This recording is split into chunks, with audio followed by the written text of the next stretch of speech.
Hello बच्चों, मैं हूं रॉबिन और हम लोग पढ़ रहे हैं chapter number 4 structure of atom. तो हम इसके एनसीईआरटी क्वेश्चन आंसर्स को डिस्कस कर रहे थे। तो आगे हम कंटिन्यू करने वाले हैं और आज का हमारा पहला क्वेश्चन है, how will you find the valency of chlorine, sulphur and magnesium. तो क्लोरीन, सल्फ़र और मैग्नीशियम की वैलेंसी पता करने के लिए सबसे पहले हमको ये पता होना चाहिए कि इन तीनों में वैलेंस इलेक्ट्रॉन्स कितने हैं। तो सबसे पहले क्लोरीन से स्टार्ट करते हैं। तो क्लोरीन का एटॉमिक नंबर होता है 17। जेड किसको रिप्रेजेंट करता है? एटॉमिक नंबर को। ठीक, अब एटॉमिक नंबर हमारे पास क्या होता है? Number of proton. और अगर एटम न्यूट्रल है तो नंबर ऑफ प्रोटॉन और नंबर ऑफ इलेक्ट्रॉन्स इक्वल होते हैं। इसका मतलब नंबर ऑफ इलेक्ट्रॉन भी कितने हो गए? 17। उसके बाद क्या निकाला? Electronic configuration. तो पहले शेल में कितने इलेक्ट्रॉन्स आएंगे? 2 इलेक्ट्रॉन आएंगे। दूसरे शेल में 8 और तीसरे में 7 इलेक्ट्रॉन्स आएंगे। ओके, ऐसे ही करते थे ना कि 3 क्लासरूम हमारे पास हैं।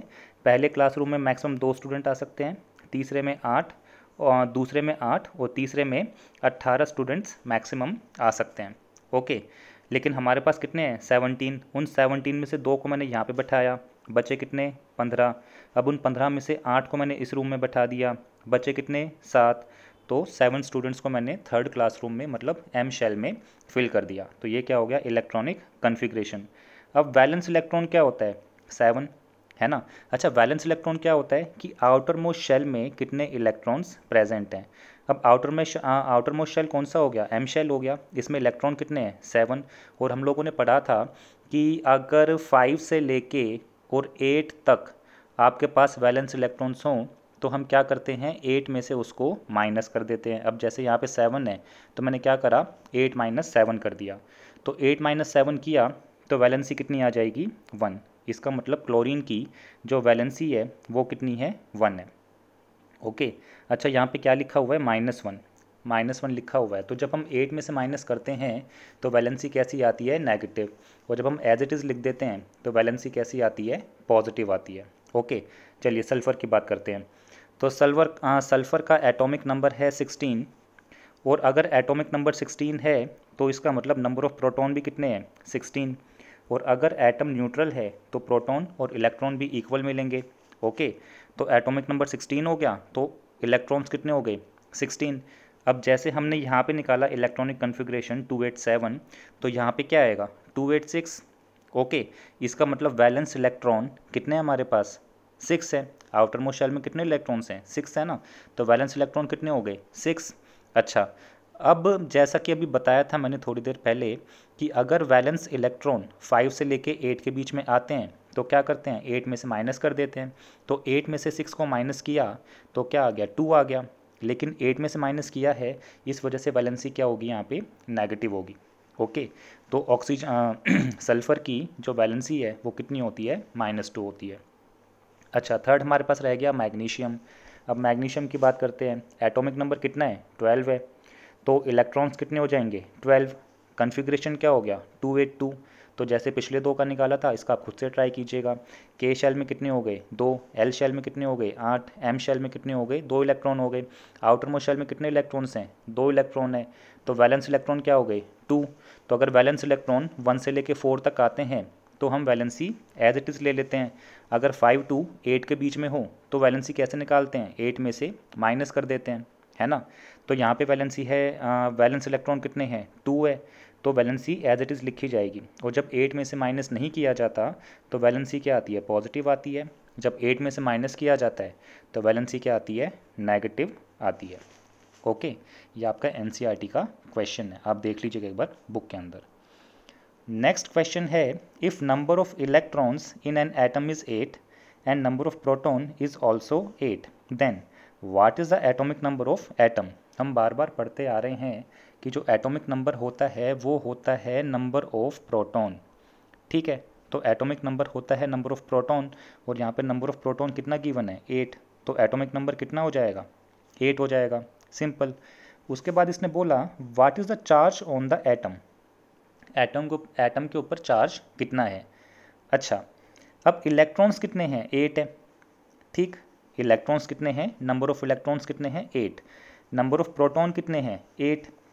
अगर इलेक्ट्रॉन्स भी 8 हैं और प्रोटॉन्स भी 8 हैं, इसका मतलब पॉजिटिव चार्ज कितना हो गया +8, नेगेटिव चार्ज कितना हो गया -8, ओवरऑल क्या हो जाएगा 0, है ना, कि पॉजिटिव चार्ज और नेगेटिव चार्ज क्या करता है, एक दूसरे को न्यूट्रलाइज कर देता है। ओके, तो नेट चार्ज कितना हो गया 0, इसका मतलब एटम के ऊपर कोई चार्ज नहीं है।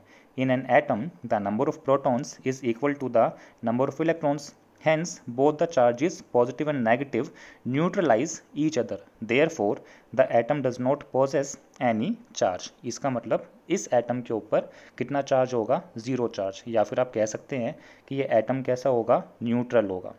ठीक है, ये एटम कैसा होगा न्यूट्रल होगा, क्यों, क्योंकि नेगेटिव और पॉजिटिव चार्ज क्या है इक्वल है। ओके, चलिए, with the help of table 4.1 find out the mass number of oxygen and sulfur atom।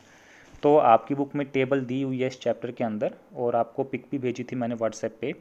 तो ऑक्सीजन मास नंबर निकालने के लिए रिक्वायरमेंट किसकी होती है, number of proton and number of neutron, simple.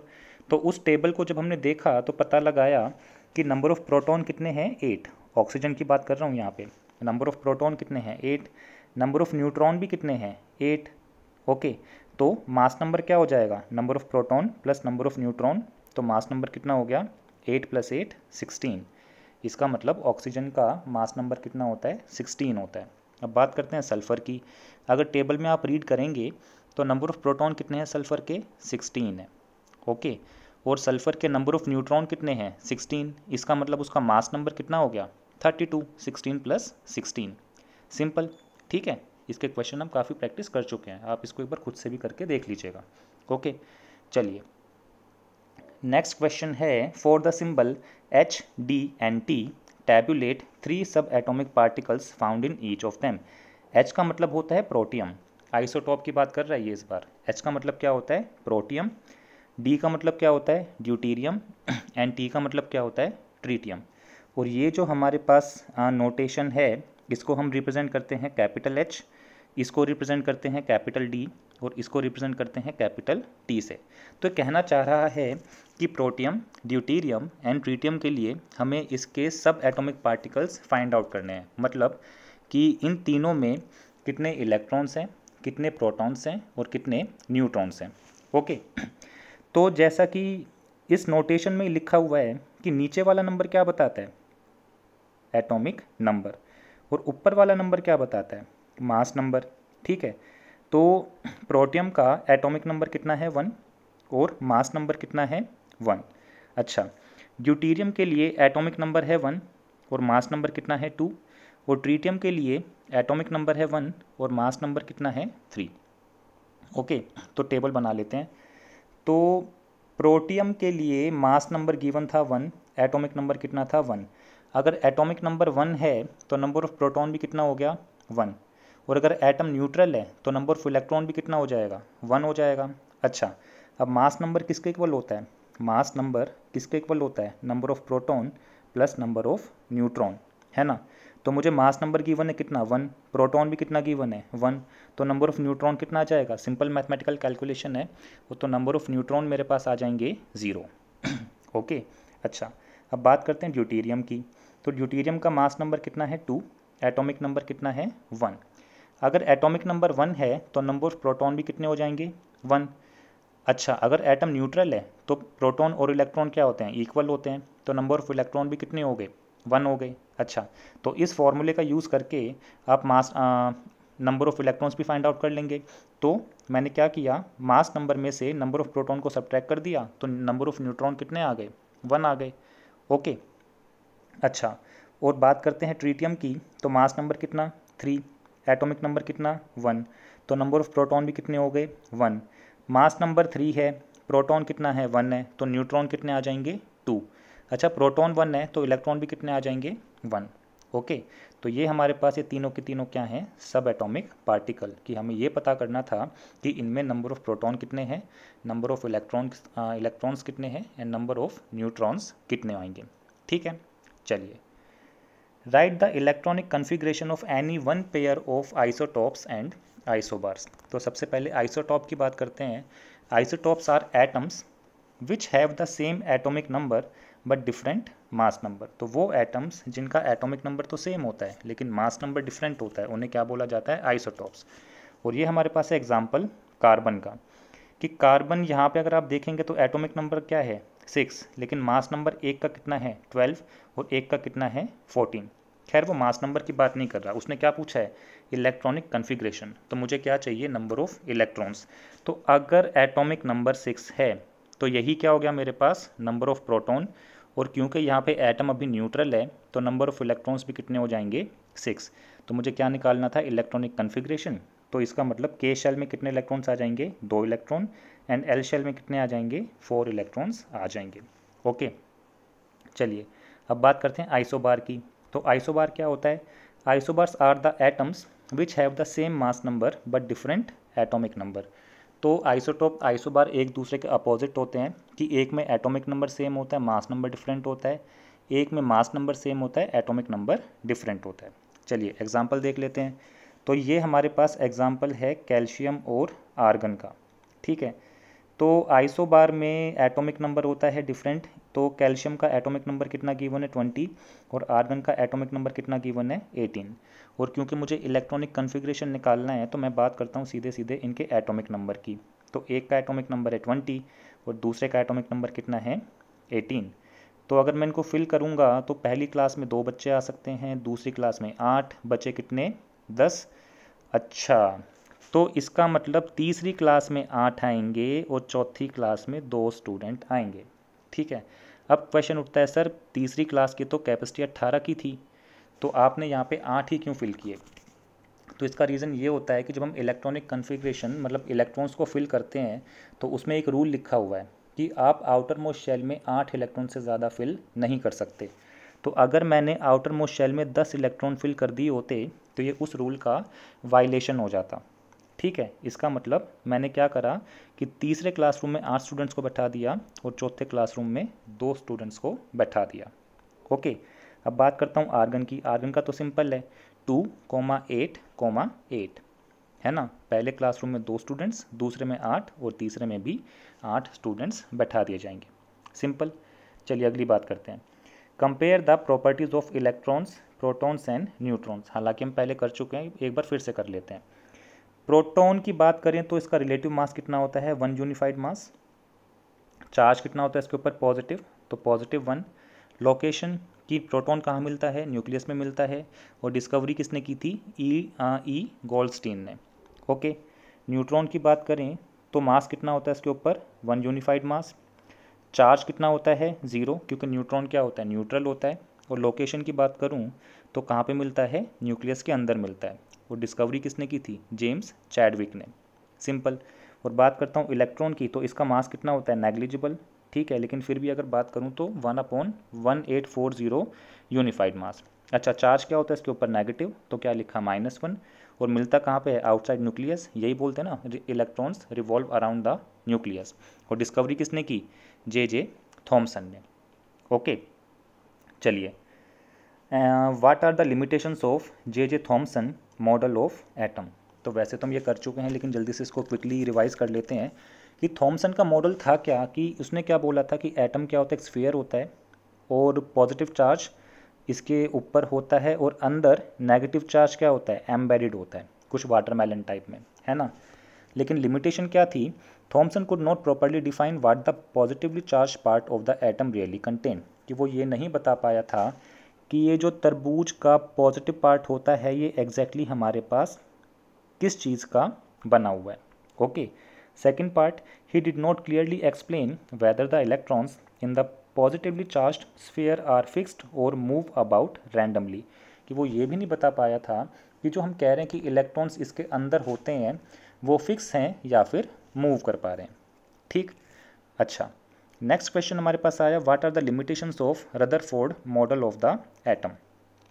Rutherford model की लिमिटेशन क्या थी, तो फर्स्ट लिमिटेशन जो उसकी थी उसने क्या बोला, इकलौती लिमिटेशन जो उसकी थी कि any particle in a circular orbit would undergo acceleration, कि अगर इलेक्ट्रॉन्स न्यूक्लियस के चारों तरफ रिवॉल्व कर रहे हैं तो वो एसेलरेट करेंगे, और अगर कोई चीज़ एसेलरेट कर रही है तो वो एनर्जी को क्या करेगी रेडिएट करेगी, एनर्जी को रिलीज़ करेगी। और अगर एनर्जी रिलीज़ हो रही है तो एनर्जी लूज़ होगी, मतलब एनर्जी उसमें कम होती जाएगी, और अगर एनर्जी कम होती जाएगी तो इलेक्ट्रॉन क्या होगा, न्यूक्लियस के अंदर फॉल कर जाएगा, मतलब गिर जाएगा। इससे क्या पता लग रहा है कि एटम अनस्टेबल होना चाहिए, लेकिन मैटर एग्जिस्ट कर रहा है, और अगर मैटर एग्जिस्ट कर रहा है तो इसका मतलब एटम क्या होना चाहिए, स्टेबल होना चाहिए। इसका मतलब इसका मॉडल क्या हो गया, फेल हो गया। ओके, उसके बाद बोर्स मॉडल ने अपनी थ्योरी दी थी, ठीक है, describe Bohr's model of the atom. तो उसने पहला क्या बोला, an atom holds the nucleus at the centre, ठीक है, कि एटम में सेंटर में क्या होता है, न्यूक्लियस होता है। उसके बाद इसने बोला कि नेगेटिवली चार्ज इलेक्ट्रॉन न्यूक्लियस के अराउंड क्या करते हैं, रिवॉल्व करते हैं, और जो इलेक्ट्रॉन्स होते हैं वो फिक्स पाथ में ही रिवॉल्व करते हैं, जिन्हें क्या बोला जाता है, ऑर्बिट बोला जाता है। Okay, electrons do not radiate energy. उसने ये भी बोला था कि बेशक से इलेक्ट्रॉन रिवॉल्व कर रहे हैं, लेकिन इलेक्ट्रॉन्स अपनी एनर्जी को रेडिएट नहीं करते। ओके, और लास्ट उसने बोला था the distinct orbits are named as KLMN orbit, कि जो ऑर्बिट है उसने उसकी नंबरिंग की थी, उनका नाम रखा था कि जो पहला ऑर्बिट होगा उसको K ऑर्बिट बोलेंगे, जो दूसरा होगा उसको L ऑर्बिट बोलेंगे, जो तीसरा ऑर्बिट होगा उसको M ऑर्बिट बोला जाएगा, और जो फोर्थ ऑर्बिट होगा उसको N ऑर्बिट बोला जाएगा। सिंपल, ठीक है। चलिए, summarize the rules for writing of distribution of electrons in various shell for the first 18 elements, कि पहले 18 एलिमेंट्स के लिए हम इलेक्ट्रॉनिक डिस्ट्रीब्यूशन के लिए क्या क्या रूल्स अप्लाई करते हैं। तो सबसे पहली बात कि किसी भी शेल में मैक्सिमम 2n² इलेक्ट्रॉन्स आ सकते हैं, जहाँ पे n क्या होता है, 1 2 3, मतलब नंबर ऑफ शेल। ओके, उसके बाद उसने क्या बोला, the outer most orbit can be accommodated with 8 electrons as at the maximum, जो अभी हमने किया कैल्शियम के केस में, कि आउटर मोस्ट शेल में मैक्सिमम 8 इलेक्ट्रॉन्स आ सकते हैं, लेकिन कैल्शियम में कितने बन रहे थे, 10 बन रहे थे ना जब। इसका मतलब हमने क्या कर दिया, उसको 8 और 2 करके डिस्ट्रीब्यूट कर दिया। ओके, अच्छा, लास्ट क्या बोला, the electrons are not taken in outer orbit unless the inner shells are filled, which are filled stepwise. Hence the highest element has K2 L8 M8 distribution of electrons, ठीक है। तो उसने ये बोला कि जब तक हम अंदर के शेल फिल नहीं करेंगे, हम बाहर के शेल फिल नहीं कर सकते।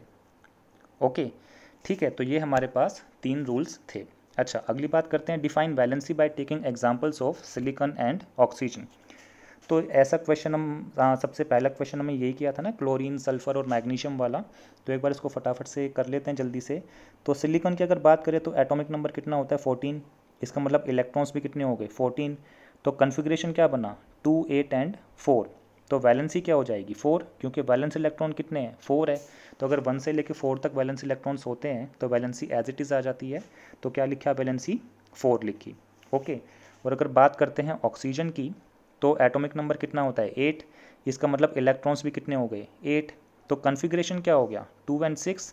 और अगर वैलेंस इलेक्ट्रॉन 6 है तो इसका मतलब वैलेंसी क्या होगी इस बार, 8 - 6 दैट इज़ 2। ओके, तो आज के लिए बस इतने ही क्वेश्चंस हैं। ये सारे क्वेश्चंस आपको अपनी कॉपी में नोट डाउन करने हैं।